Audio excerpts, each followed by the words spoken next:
पानी नपुख खेला खेला बेबी खेला न पानी नखेल खेला त छिटो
एक्सिलरेटेड भन्ने हुँदो रहेछ सर एउटा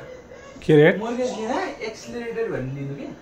एक्सिलरेटेड भन्दा कस्तो हुँदो रहेछ भने 1 वर्षमा 12 महिना हुन्छ नि हैन एक्सिलरेट भए चाहिँ त्यो 2 हप्तामा तिरिँदो रहेछ है तिर्दाखेरि चाहिँ त्यो महिना दिनमा तिर्दाखेरि 30 दिन हो नि त 2 हप्ता तिर्दा चाहिँ 14 दिन 28 दिन भयो त्यो 2 दिनले एक्स्ट्रा थपिँदै गएर 1 महिनाको एक्स्ट्रा तिरिँदो रहेछ है त्यो 2 दिन त्यस्तो फरक पार्दैन है अनि बायोविकले तिर्दा पनि त 1 महिनाको गयो नि त फाल्टो के को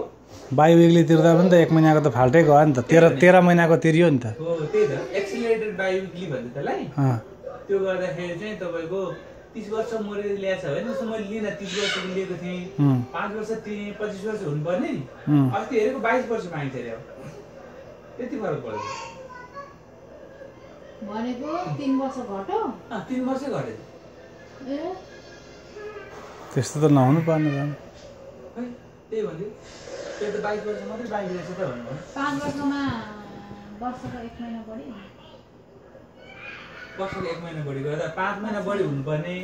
तर त्यो इन्ट्रेस्ट पनि त्यो अनुसार क्याल्कुलेसन हुँदैन नि त किन हामीले त त्यो 30 वर्ष बढाएको इन्ट्रेस्ट त अहिले तिरिरहेछ नि त त्यसले गर्दा त्यति कम भन्छ